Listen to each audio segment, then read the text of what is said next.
Et donc, je suis vraiment reconnaissant pour pour ce que vous avez dit.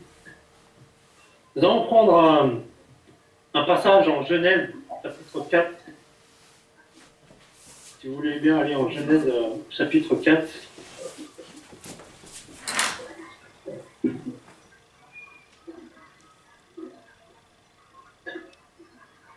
Alors, avant que je lise le passage, quand on pense au sacrifice, est-ce que tout de suite, il y a quelque chose qui vous vient à l'esprit? Bien sûr, on va parler du sacrifice de Jésus, bien sûr. On va parler de beaucoup de sacrifices, mais quand on pense...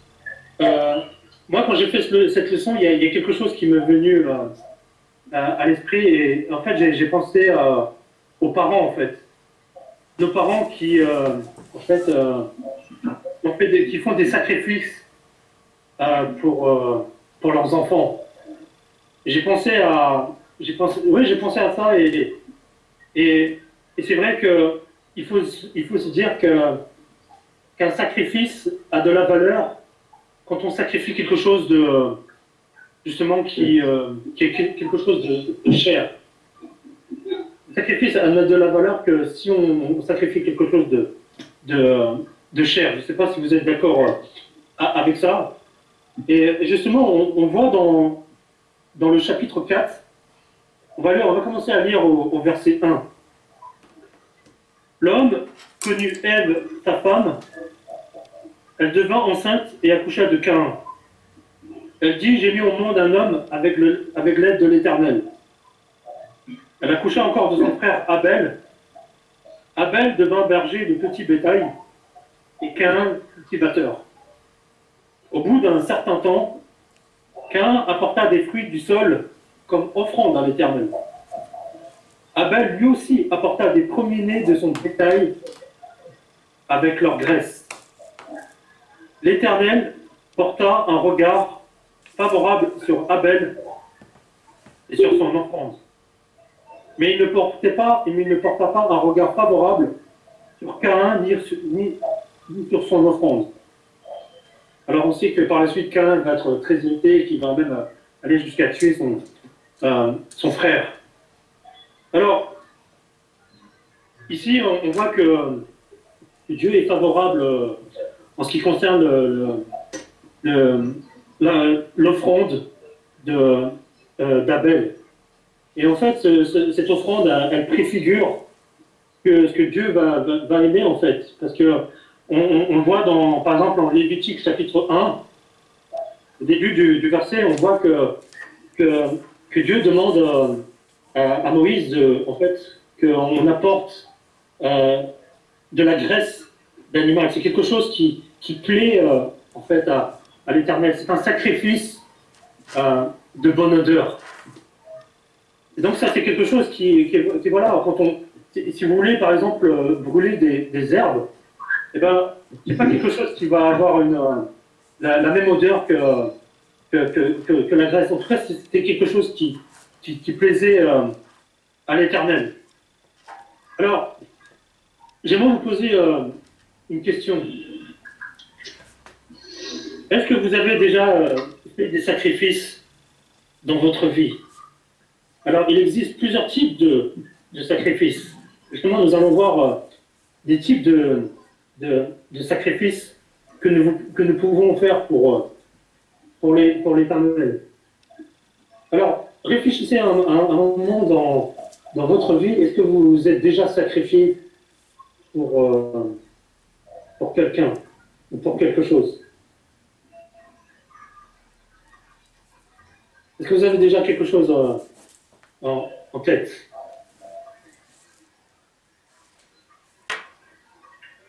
Moi, j'ai quelque chose qui m'est arrivé.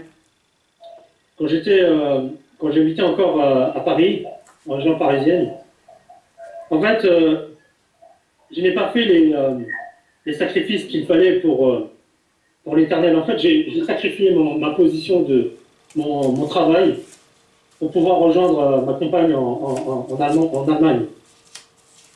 Donc, vous voyez, il y a des sacrifices qui n'ont pas de valeur.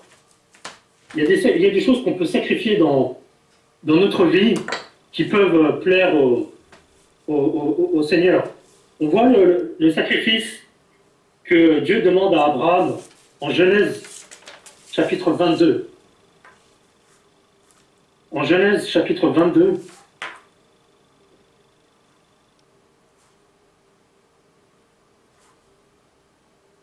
commençons au verset 1. Après ces événements, Dieu mit Abraham à l'épreuve. Il lui dit, Abraham, il répondit, me voici. Dieu dit, prends donc ton fils, ton unique, celui que tu aimes, Isaac, va-t'en dans le pays de Moria, et là, offre-le en holocauste sur l'une des montagnes que je t'indiquerai. Donc ici, c'est un mot très important, holocauste. Hein. C'est quelque chose qui doit être brûlé par le feu, qui doit passer par le feu et qui doit... l'odeur doit monter à l'Éternel. Donc ici, on sait très bien, on sait qu'est-ce que ça coûtait à Abraham d'amener son fils pour être apporté devant l'Éternel. On sait l'attente qu'il y a eu, on sait toutes ces choses. On sait comment Sarah a eu comment ils ont eu des difficultés pour avoir un fils. Je ne vais pas revenir sur ça. Mais il y a une chose que je sais, c'est que à la fin du verset, au verset 17, parce que Dieu a vu le sacrifice que Abraham était prêt à faire. Regardez ce qu'il veut dire au verset 17. Je te comblerai de bénédictions et je multiplierai ta descendance, comme les étoiles du ciel et comme le sable qui est au bord de la mer. Ta descendance aura le contrôle de ses ennemis. Toutes les nations de la terre se diront bénies par ta descendance, parce que tu as écouté ma voix. Nous bénéficions tous de ce sacrifice que Abraham a pu faire. Nous sommes la descendance, nous sommes la descendance d'Abraham. Pour ceux qui n'ont pas encore accepté qui ne jouissent pas encore de cette bénédiction, je les invite à se tourner vers Christ pour avoir cette bénédiction. Alors comme j'ai dit, il y a plusieurs types de sacrifices. Oui, il y a le sacrifice des animaux. Il y a aussi les sacrifices qui ne plaisaient pas au Seigneur, les sacrifices d'êtres humains pour des dieux étrangers. Ça, c'était quelque chose qui ne plaisait pas du tout au Seigneur. Mais je vais parler plutôt des sacrifices que l'on peut faire pour le Seigneur. Alors, comme ça, est-ce que vous pouvez penser à des choses qui ont de la valeur? Parce que, comme je vous ai dit au tout début, il faut pour qu'un sacrifice, pour que ce soit un vrai sacrifice, il faut qu'on sacrifie quelque chose qui ait de la valeur. Qu'est-ce qui a de la valeur aujourd'hui? Qu'est-ce qu'on chérit le plus en ce moment?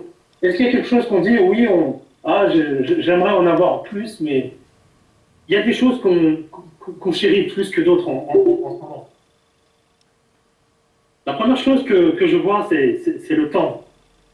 On aimerait avoir plus de temps, n'est-ce pas? On dit, ah là là, je manque de temps. Et pourtant, on voit dans certains passages qu'il y en a qui sont prêts à sacrifier leur temps pour Dieu. Un sacrifice de temps. Nous allons aller en Luc, chapitre 5. C'est le passage que j'avais utilisé pour parler de Jésus comme maître. Et on va retourner justement en Luc, chapitre 5, si vous le voulez bien.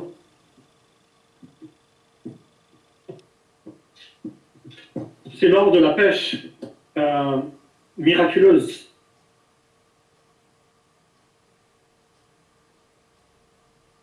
Donc ici, on sait que que Simon a travaillé toute la nuit et Jésus il va demander oui, à Simon quelque chose qui pourrait tous nous demander.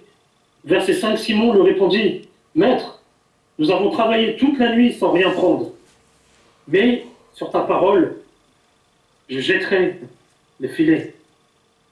Donc vous voyez ici, il y a un sacrifice de temps qui est demandé à Simon. Il a travaillé toute la nuit. Et des fois, on travaille dur, mais des fois, on est amené à faire plus d'heures que prévu, n'est-ce pas? Mais on sait que Dieu est reconnaissant pour le temps qu'on lui donne. Et justement, par rapport à notre temps, est-ce que nous faisons en sorte d'utiliser notre temps avec sagesse? Est-ce que nous passons du temps pour le royaume? Paul nous dit en Éphésiens chapitre 5, Éphésiens chapitre 5,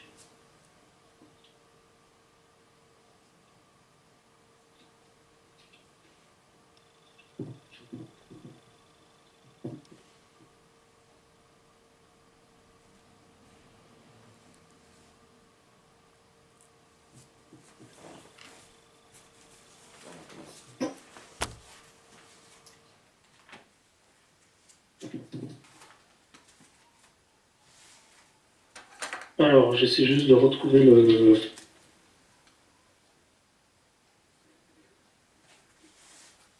Oui, Éphésiens chapitre 5, au verset 15. À partir du verset 15. Veillez donc avec soin sur votre conduite, non comme des fous, mais comme des sages. Rachetez le temps, car les jours sont mauvais. C'est pourquoi ne soyez pas sans intelligence. Mais comprenez quelle est la volonté du Seigneur. Donc, plus on avance dans ce temps et plus ce monde devient mauvais. On a besoin de racheter le temps. Qu'est-ce que nous faisons de notre temps? Est-ce que nous passons notre temps justement à regarder ce que ce monde est en train de devenir? Ou plutôt, Dieu devrait plutôt nous regarder en train de changer ce monde. Mais non, en fait, nous, on passe notre temps à regarder ce que font les autres.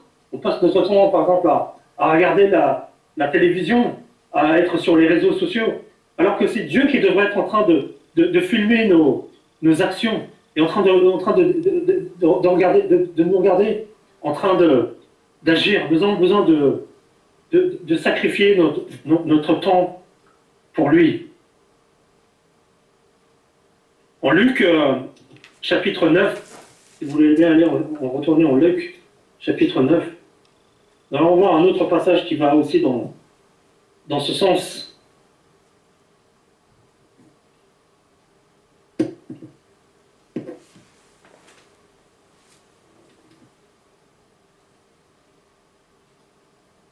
En Luc chapitre 9, versets 57 à 62. Pendant qu'ils étaient en chemin, quelqu'un lui dit, « Je te suivrai partout où tu iras. » Jésus lui répondit, « Les renards ont des tanières et les oiseaux du ciel ont des nids, mais le Fils de l'homme n'a pas où reposer sa tête. » Il dit à un autre, « Suis-moi. » Et il répondit, « Permets-moi d'aller d'abord ensevelir mon Père. » Mais Jésus lui dit, « Laisse les morts ensevelir leurs morts, et toi, va annoncer le royaume de Dieu. » Un autre dit, « Je te suivrai, Seigneur, mais permets-moi d'aller d'abord prendre congé de ceux de ma maison. » Jésus lui répondit, « Quiconque met la main à la charrue et regarde en arrière n'est pas bon pour le royaume de Dieu. » Donc vous voyez ici, ce passage il nous dit qu'il y a beaucoup de choses que nous pourrions faire, nous pourrions, voilà, comme certains ont annoncé, voilà, je dois aller ensevelir mon père, c'est quelque chose d'important, n'est-ce pas? C'est quelque chose qui, vous pourrez se dire, mais c'est choquant ce que dit Jésus, mais non.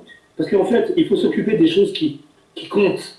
des choses qui vont encore plus loin, des choses du royaume.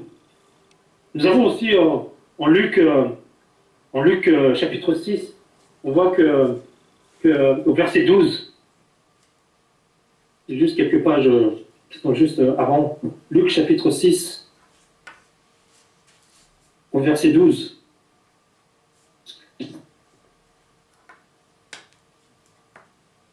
En ce temps-là, Jésus se rendit à la montagne pour prier. Il passa toute la nuit dans la prière à Dieu. Est-ce que c'est quelque chose que vous avez déjà fait? Prier toute la nuit. Je me rappelle quand j'étais en région parisienne, il y avait avec deux autres personnes d'une autre assemblée, on a voulu faire ceci. On voulait passer toute la nuit à prier. C'est quelque chose qui n'est pas évident, n'est-ce pas? Et pourtant, Jésus, il l'a fait. Jésus, par son action, a sacrifié de son temps pour la prière, pour pouvoir être plus proche de Dieu. Et nous aussi, nous avons besoin de passer du temps dans la prière, n'est-ce pas? Nous avons besoin de racheter ce temps. Donc voilà, ça c'est le premier sacrifice que je vois. Il y a un autre sacrifice qui est important, et ça c'est quelque chose que Jean-Pierre Bondieu a mentionné. C'est le sacrifice d'argent, n'est-ce pas? Oh, combien il est difficile de sacrifier notre argent. Il a déjà mentionné je ne vais pas aller justement en Marc, comme il a cité, mais j'aurais pu citer aussi Luc 21 qui a le même récit. Mais bien sûr, oui, il y a cette veuve qui a donné de tout ce qui était nécessaire pour lui. Je pourrais mentionner aussi en Actes chapitre 5. En Actes chapitre 5, nous avons le récit de Ananias et Saphira qui en fait ont gardé une partie du champ qu'ils avaient vendu. Et en fait, ce qui était la caractéristique des premiers disciples, c'est qu'ils vendaient tout ce qu'ils possédaient et ils le mettaient tout en commun. Et là, nous avons Ananias et Saphira qui gardent une partie, et ça, c'est quelque chose qui va leur coûter très cher, qui va leur coûter leur vie, en fait. En Actes chapitre 5, au verset 1, « Mais un homme du nom d'Ananias, avec Saphira, sa femme, vendit une propriété et retint avec le consentement de sa femme une partie du prix. Puis il apporta l'autre partie et la déposa aux pieds des apôtres. Pierre lui dit, Ananias, pourquoi Satan a-t-il rempli ton cœur au point de mentir à l'Esprit Saint et de retenir une partie du prix du champ? Lorsque tu l'avais, ne demeurait-il pas à toi? Et après la vente, le prix n'était-il pas à ta disposition? Comment as-tu mis dans ton cœur une pareille action? Ce n'est pas à des hommes que tu as menti, mais à Dieu. Ananias entendit ces paroles, tomba et expira. Une grande crainte saisit tous les auditeurs. Il va se passer la même chose pour sa femme. À travers ce passage, ça nous montre que quand on n'est pas prêt à sacrifier tout notre argent, bien sûr, il ne va pas nous arriver la même chose que Ananias et Saphira, mais Dieu n'est pas... on ne se moque pas de Dieu et Dieu n'est pas aveugle. Il voit le sacrifice que nous faisons. Et d'ailleurs, Jésus, il a fait cette promesse que si on le suit, il y aura des bénédictions. Si on sacrifie notre argent, si on sacrifie notre temps, si on sacrifie tout pour lui, on sera rempli de bénédictions. C'est la même chose qui s'est passée pour Abraham. J'aime beaucoup ce que Paul dit en Hébreux, chapitre 10. Hébreux, chapitre 10, verset 34. Hébreux chapitre 10.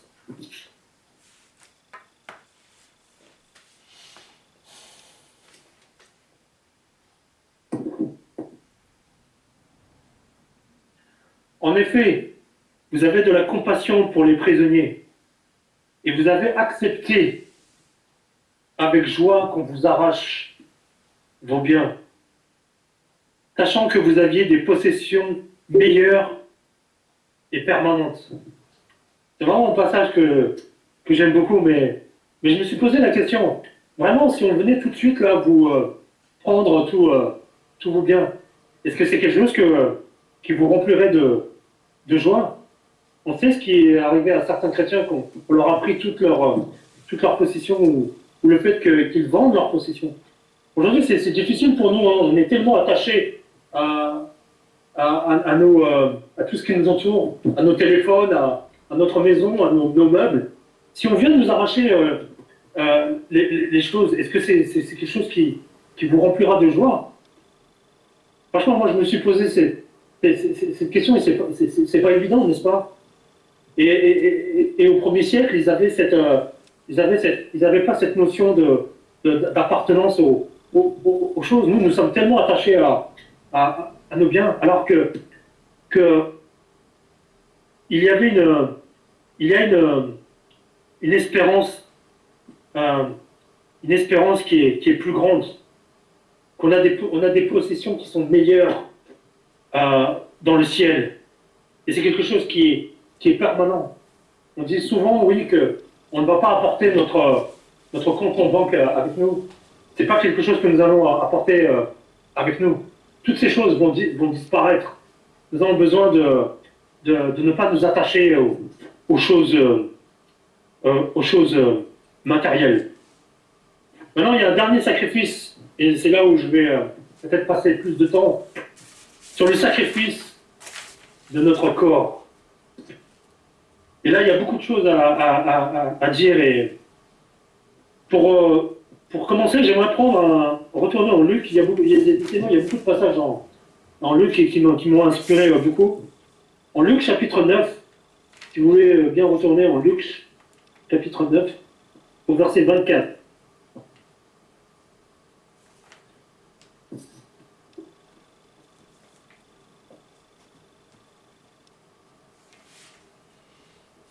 On va commencer au verset 23, pardon.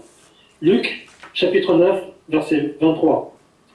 Puis il dit à tous, si quelqu'un veut venir après moi, qu'il renonce à lui-même et qu'il se charge chaque jour de sa croix et qu'il me suive. Quiconque voudra sauver sa vie la perdra, mais quiconque perdra sa vie à cause de moi la sauvera. Et que sert-il à un homme de gagner le monde entier s'il se perd ou se ruine lui-même? En effet, quiconque aura honte de moi et de mes paroles, le Fils de l'homme aura honte de lui quand il viendra dans sa gloire et dans celle du Père et des saints anges. Donc ici, le verset 24 nous dit « Quiconque en effet voudra sauver sa vie, la perdra.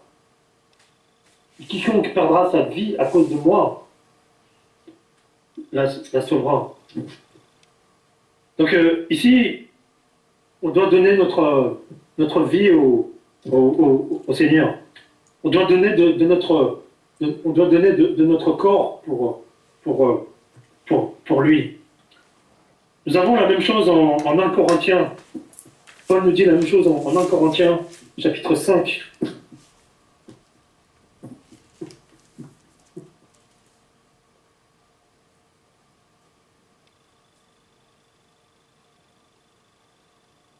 Corinthiens chapitre 6, excusez-moi. 1 Corinthiens chapitre 6, verset 19. Ne savez-vous pas ceci? Votre corps est le temple du Saint-Esprit qui est en vous et que vous avez reçu de Dieu.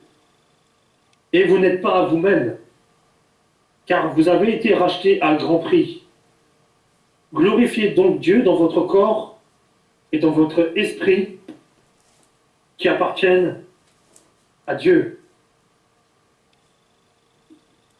De même que nous avons utilisé notre corps dans le passé, avant que nous connaissions, que nous venions à connaître Dieu, nous utilisions nos membres pour des choses qui étaient injustes, n'est-ce pas? Pour ceux qui commettaient des vols, nous utilisions nos mains ou nous utilisions notre cerveau pour faire ce genre de choses. Maintenant, nous devons utiliser nos mains pour glorifier le Seigneur. Nous devons utiliser tout notre corps. Et Paul aussi va le dire aussi en Romains chapitre 12, d'offrir notre corps. On va aller en Romains chapitre 12.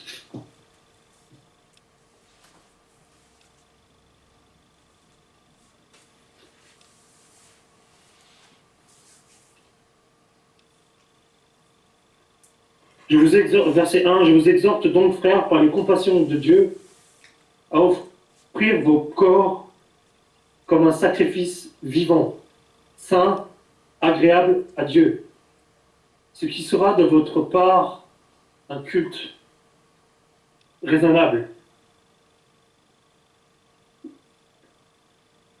Jésus a offert son corps pour nous racheter. Il a offert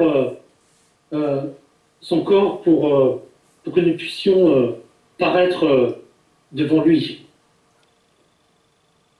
En Philippiens chapitre 2, si vous voulez bien aller en Philippiens chapitre 2,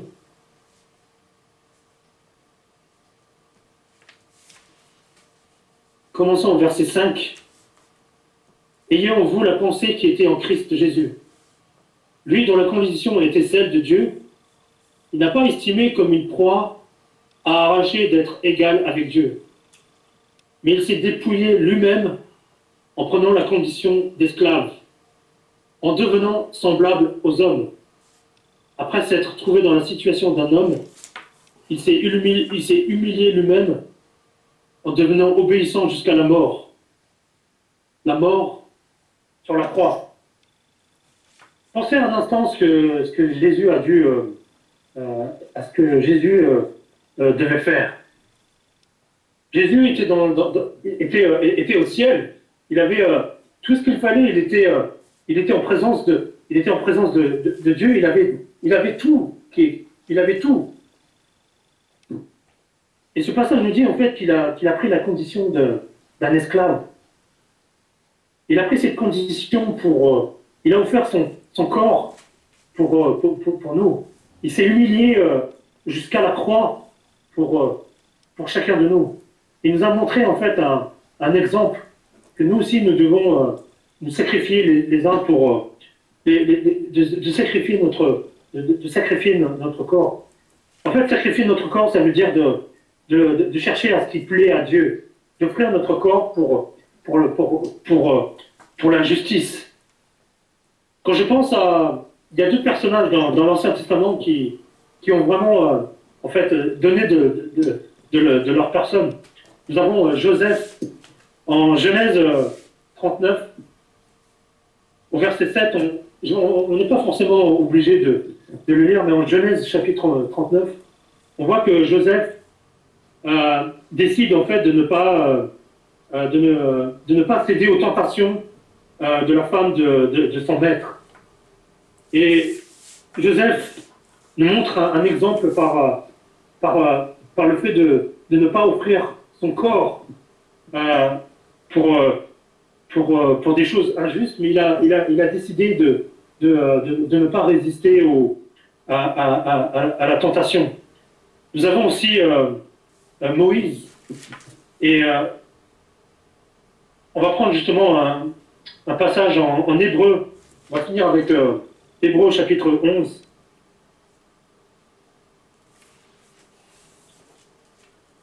Hébreu chapitre 11.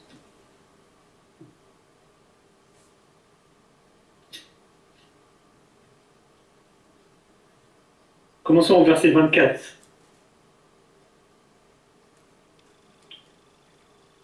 C'est par la foi que, devenu grand, Moïse refusa d'être appelé fils de la fille de Pharaon, aimant mieux être maltraité avec le peuple de Dieu que d'avoir la jouissance éphémère du péché. Il estimait en effet que l'opprobre du Christ était une plus grande richesse que les trésors de l'Égypte, car il regardait plus loin vers la récompense. C'est vraiment un passage formidable.